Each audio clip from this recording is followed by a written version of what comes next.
Good morning. How's everybody doing today?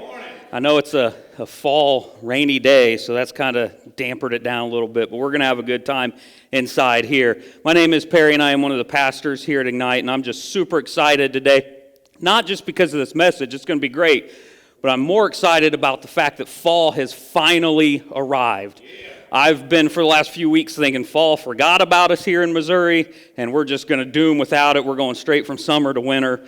But like those late Monday mornings when you're flying to work going about 90 and you see that state trooper, boom, you're down to 55 real quick, and that's exactly what happened.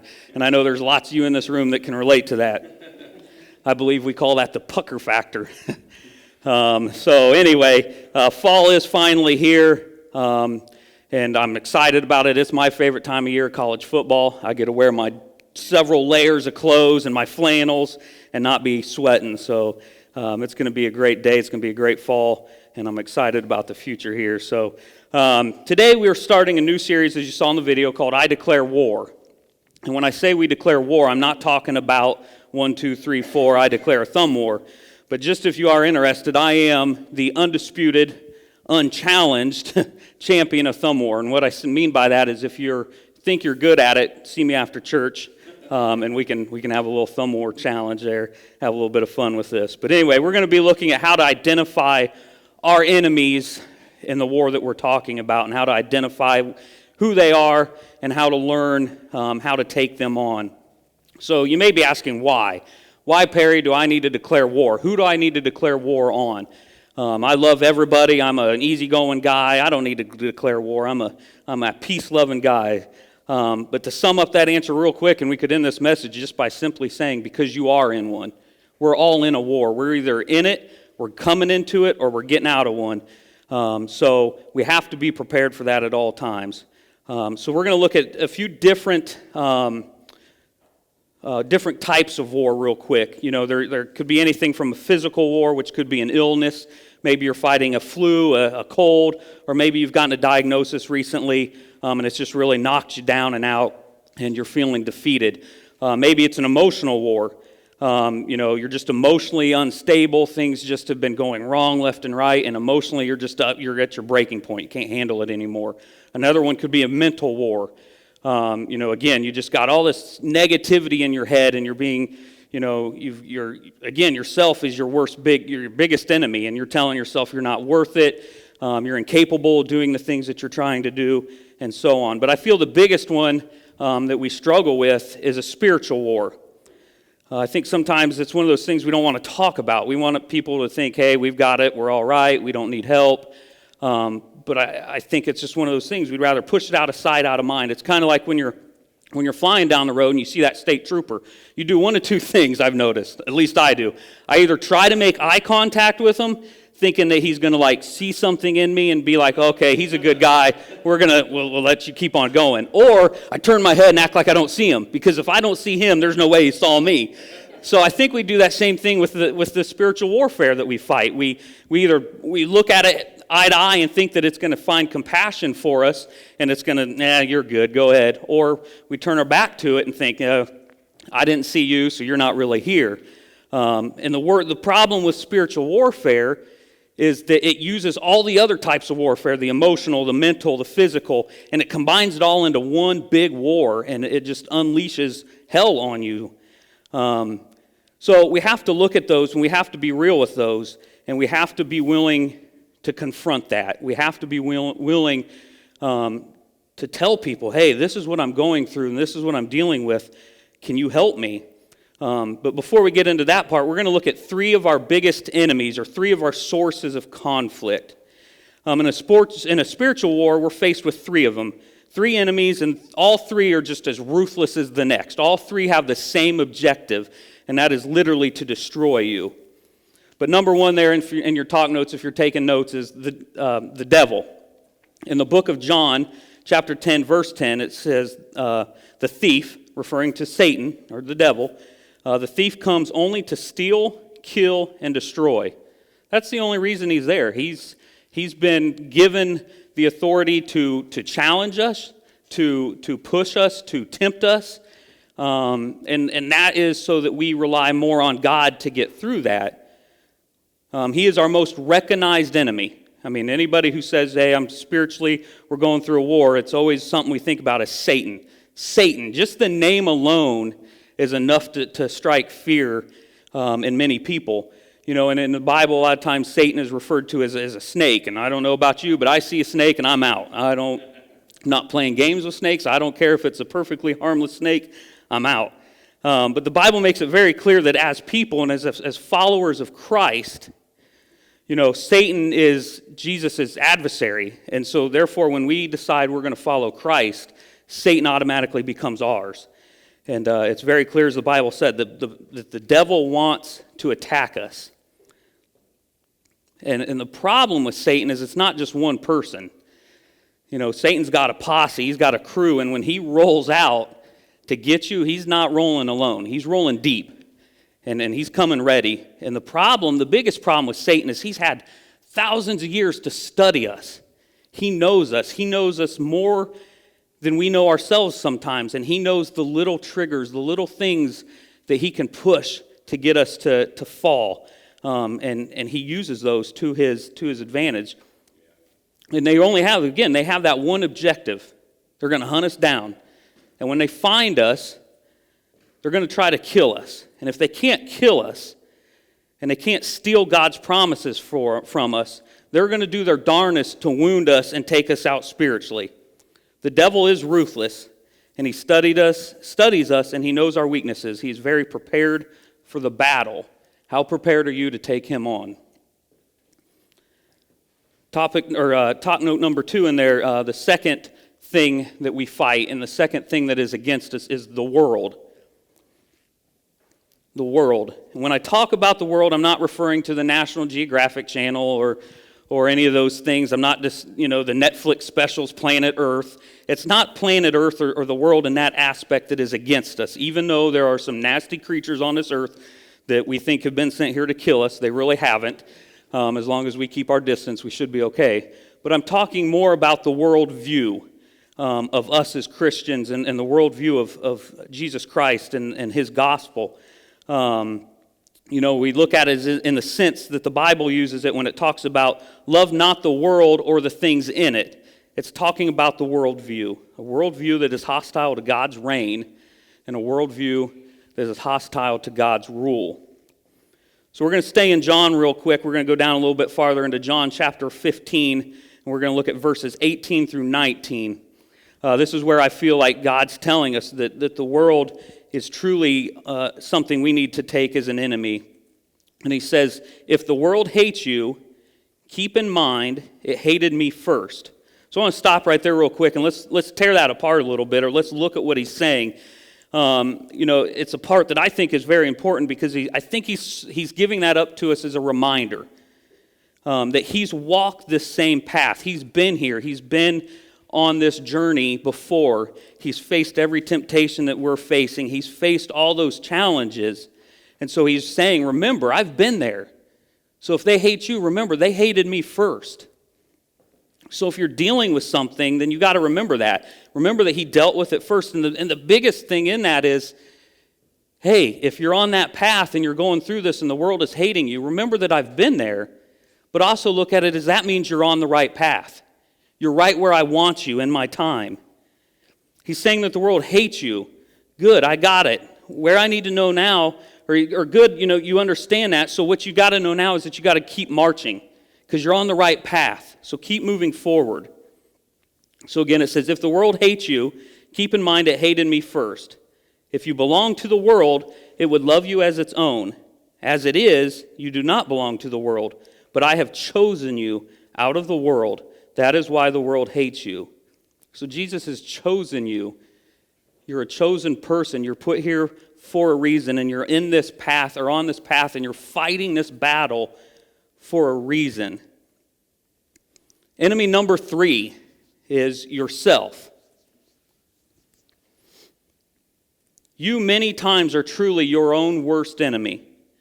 And when I say you, I'm not talking your physical nature. I'm more talking your fleshly nature. It's the old that's still inside of you. You see, when you decide to pick up the cross and follow Jesus, There's a new person inside of you. The old person doesn't go away. That old self is still there. And that's a lot of times what is challenging you to do the old things that you used to do. That old you used to be in charge of you before you decided to follow Jesus. That old you was able to do whatever it wanted. There were no issues. There was no challenge, no internal conflict going on. It had free reign to do whatever it felt needed. But then that day came and you gave your life to Jesus, and all of a sudden there's another person in there, the good angel, the bad angel, the little people on your shoulders, whatever you want to look at it as. But there's a new birth. So there's a new you and an old you. The new you can listen to God and do the things he wants you to do. But the biggest problem is that the old you, the old nature, is still there. And he's not going anywhere until you go to heaven. He will always be there. The Christian life is truly all about learning to live in the Spirit and not in the flesh. To live as that new man and not the old. Proverbs 23:7 says, "For as he thinks in his heart, so is he." So I believe in all three of these enemies. I believe there is a devil. I believe that the world can bring all kinds of crap into your life that's going to haunt you and going to hunt you down and try to destroy you. But I honestly think that if I'm being real, I am my own worst enemy.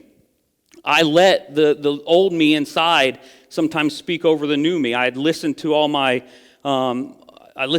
shortcomings when he's in the back of my head, just like this morning as I'm preparing to come up here and do this. I hear "You're not good enough, Perry. What are you doing up there? You haven't, you've lived a nasty life and you think you can get up here and try to help people." And that sits there and it just beats me down, almost to the point where then you start thinking, well, I could call Pastor Mike and tell him I'm not feeling good. He'll cover for me, no big deal. All those thoughts start going through your head, and that's just Satan working through yourself to sabotage you. And I honestly think if we're all real honest and we take a minute and we think about that, I think we all struggle with that. I think we all deal with that self-sabotage. We've become masters of it. It's one thing that we're truly good at, and that's beating ourselves down. So who here is familiar with the painting, I believe it was maybe 2018, so last year sometime, called "A Girl with a Balloon"? Does anybody know what I'm talking about?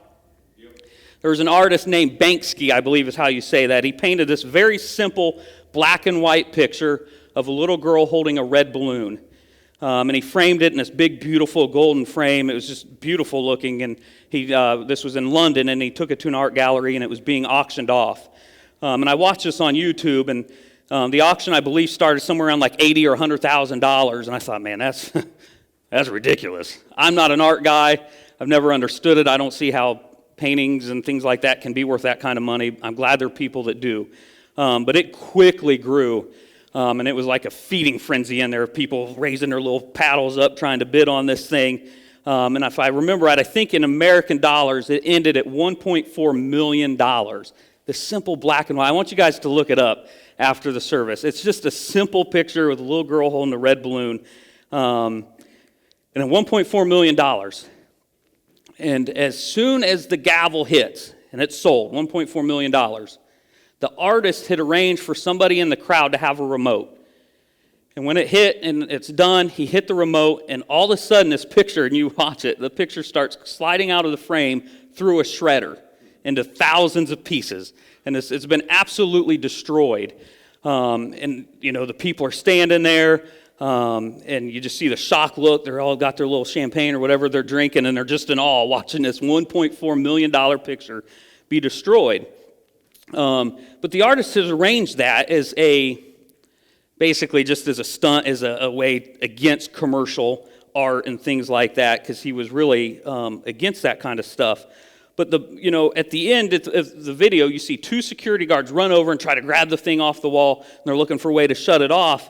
And you kind of think about that. Why was there security there? There was security there because the company obviously hired them to protect the painting from individuals like us. They didn't want people touching it or moving it or trying to steal it. But what they didn't know is that the picture needed security from itself. It needed to be protected from itself because it had its own sabotage mechanism built in. But it's just like us, it hit that $1.4 million, it sold, it had finally made it. This piece of art was beautiful, and it was worth $1 million. And what did it do? It hit that button and it self-destructed. How often do we do that in our own lives?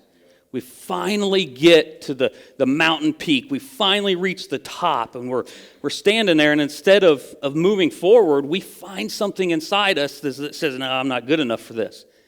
And you self-destruct, and you take a quick ride back down to the bottom. The Apostle Paul, he played a huge role in early Christianity. This guy traveled all over the world preaching messages. He started churches like wildfire. That was his thing. He wrote many, many books in the Bible. And yet, here's how he described this old man, new man conflict. He said, the stuff I want to do is the stuff I never do. The stuff I've written down is the stuff I am constantly doing. I feel like I'm experiencing my own civil war. That's how he felt about this internal conflict, this going to war with yourself and yourself being your own worst enemy. It was like his own civil war going on. So, now what do you do with the three? You know the three biggest sources of conflict. You know who your three biggest enemies are: the devil, the world, and ourselves. So now what do we do with that information? What can we learn from that? How do we use that to better wage war back against them? And I think the number one thing we have to do is we got to understand, we have to learn what the enemies already know. You have to know what your enemies already know. And that's the intimate stuff inside. You have to be willing to admit the things that you struggle with, because if you always act like you don't and you don't have any issues, then the devil's going to keep using those to trigger things.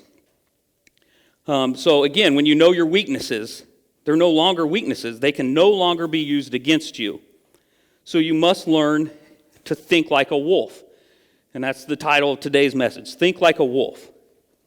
I could talk forever about how a wolf pack lives and compare it to a church family and how God wants us to live, because there's so many parallels there. The emotional range and the empathy of a wolf is just amazing. And the way that they act as a pack animal, that's what God wants the church to be like.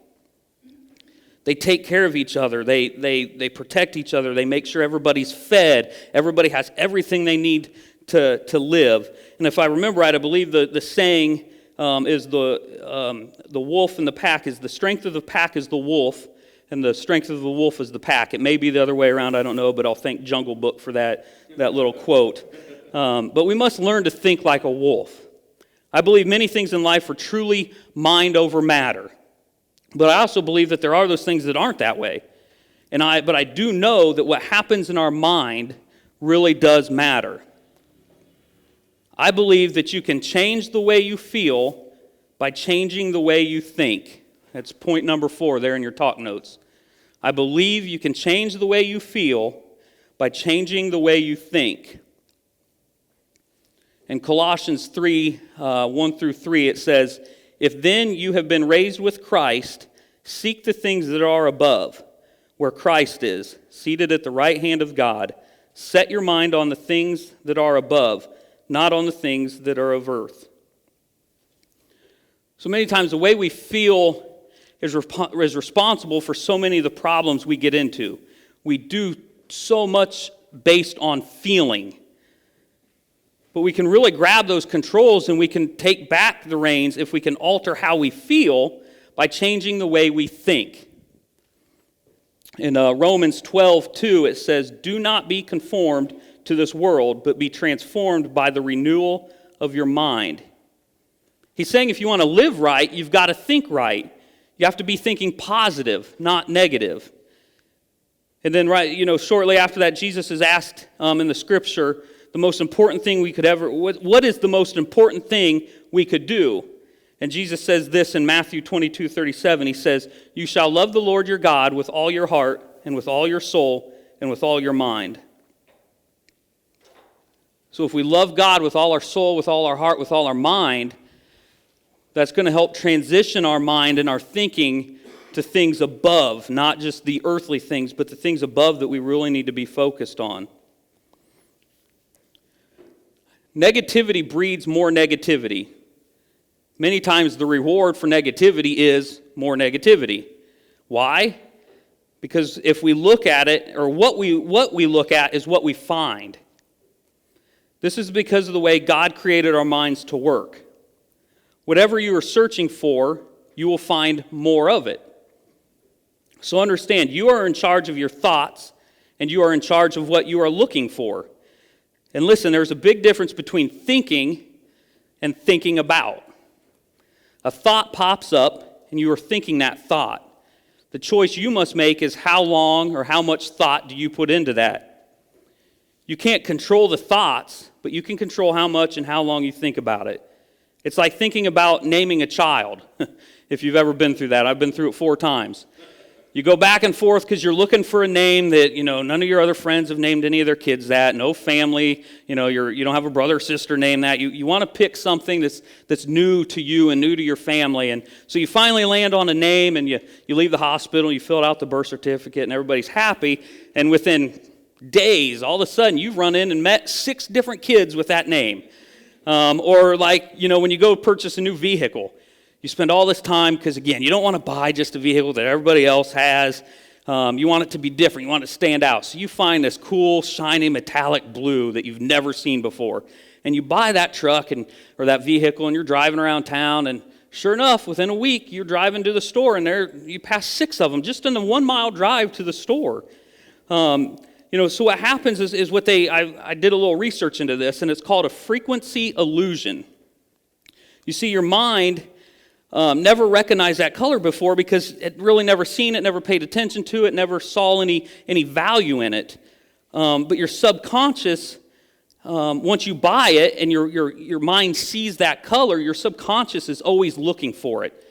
And when it finds it, it high-fives itself and says, "Good job, you found that color."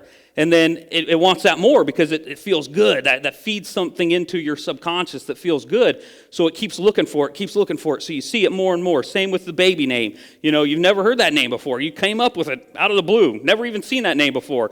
But now that your mind's thinking it, your subconscious is constantly looking for it. And it really likes that feeling, so it keeps doing that. It's kind of like when you go to work and you had a bad day the day before and everybody's kind of mean to you and treating you like crap. So you automatically go to work with this mentality that they don't like you, they didn't like you yesterday, they're not going to like you today. So now everything that they say and everything they don't say, everything they laugh at and everything they don't laugh at, everything that they invite other people to but they don't invite you, you find all the reasons to find that negativity, that they don't like you. See, they didn't do this, or they laughed at this, but they didn't laugh at that. You're finding a way to wound yourself. You're finding a way to allow other people to wound you through the negativity. You're hoping to get hurt. Your subconscious is looking for that pain. You focus on the negative things that your spouse did. You start staring at it. So what happens? You're going to see more of it because you're looking for the negativity. There's no more negativity than there ever was before. Your subconscious is just looking for it. There never was. It's just always been there. It's what you're choosing to look at. It's what you're looking for. Your subconscious is high-fiving itself because it's continuing to find what you are looking at. The good news in all of this is as easy as that can be used for negativity, it can be used for positivity. What if we could teach our subconscious to look for something different by staring at something different? What if we trained it to look at signs of good, signs of beauty? What instead of watching the news and seeing the worst of humanity, we started looking elsewhere and looking for the best in humanity? Your subconscious is all of a sudden kind of freaked out because it's like, wait a second, this guy was always looking at the negative and now he's looking at this and it feels good and I don't know what, it's kind of freaked out for a minute. But the more you look for the positivity, the more you look for the good, your subconscious starts high-fiving itself again. Oh yeah, this is good. I like this. Let's find more of it. And it retrains itself to look for the positivity. Now listen, I'm not getting up here and saying that, hey, we can all be positive high-fivers and everything's going to be perfect. I'm not saying that positivity is a replacement for God, because it's not. But I'm saying that positive thinking should be a result of God. Positive thinking should become part of us because of the goodness that God showed us. So we have to make the choice. God is so good in what he did for us, I'm going to be positive. Point 5 there in your talk notes is you cannot worship and worry at the same time. It is physically impossible to come in here and truly worship God, but in the back of your mind be negative about it. You can't do it. You have to, one of them has to win. One of them has to come out on top. I'm going to give you point 6 there too real quick, is you cannot be accidentally negative while being intentionally positive. So if you're being intentionally positive about things, you can't be accidentally negative. I mean, like I give Fall Fest yesterday for an example. We had a great time out there, like Pastor Mike said. It was great. There were so many people. Then the rain came in, and like you said, everybody scattered, and we could have looked at that as a negative, but there was so much positive before that. The amount of people that came to our booth, and the amount of people that got their picture taken, the amount of people that signed up for the speaker that we're going to draw for here in a little bit. We got to choose to look at the positive. Yeah, great, God, thanks for a rainy weekend. It could have been better if it was sunny out. But how many people came to our booth and talked to us yesterday? That's amazing.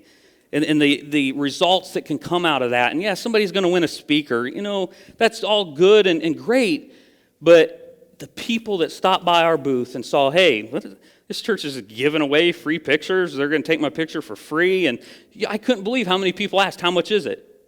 They were blown away that we were taking their picture for free. And all we're doing is posting it to social media so they can print it off of there, do what they want with it. But they were just blown away by that. So we had to choose to find the positivity in that. In Philippians 4, verse 8, it says, finally, brothers, whatever is true, whatever is honorable, whatever is just, whatever is pure, whatever is lovely, whatever is commendable, if there is any excellence, if there is anything worthy of praise, think about these things.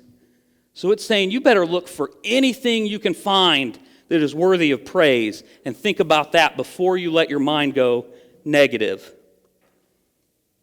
Find the positivity in it. So instead of pouting, learn to give praise. Practice gratitude. Choose to encourage people instead of being critical of them. Let's declare war on the old way of thinking. Let's think like a wolf. You can change the way you feel if you change the way you think. So let's come around the reality of that, because it sounds like, yeah, that's a good game plan. I'm going to start thinking more positive and walk out the door, and I'm going to get rained on, and I'm automatically going to be negative again. Because that's where many of us are at. We're in this self-destructive cycle in life. And we hit that mountain peak and we hit the button. And we let ourselves go back through the shredder. We've been so focused on the wrong things, and it's become ingrained in us. It's just part of us now. We feel like there's no going back, no changing this. We hit the shred button again. It's just who we are. We've been shredded so many times, there's no way this used up masterpiece can be put back together. But let's circle back to the girl with the balloon painting real quick. The masterpiece was more than just the painting. It was the entire stunt, the frame, the shredder, the painting. All of it was part of the masterpiece, not just the painting inside of it. And when you ask an arts person who understands art and can appraise art, they say that now that piece is worth more than that 1.4 million it sold for. Because again, you got to see the value in the whole thing, not just the picture. The picture, the torn up canvas, is just one part, one little aspect of the masterpiece. So I say to you today, the ones here that are holding themselves together with Elmer's glue and some Scotch tape, you sit there and you look at your tattered canvas, all the things that you've done that you wish you could have done differently. You got to understand this. You didn't surprise the Creator.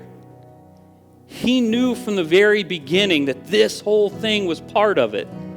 He knew the shredding was going to happen. He knew how many times it was going to happen. He needed you to run through the shredder because that gave him the occasion, the opportunity to show how great his love for you is. You've never done anything to disappoint God. And you could never do anything that would make him love you less. perfect little picture of a girl with a red balloon was never his plan for you. He wasn't counting on your goodness. He was banking on his own. So bring him that tattered, rip-up ruins of the masterpiece. Bring him the guilt of yesterday, and let him work it back into a tapestry of his grace and the portrait of the masterpiece of the beautiful plans that he has for your life. If we've learned anything from Jesus' resurrection, it's that God can do beautiful things with broken people. Let me pray for you guys real quick.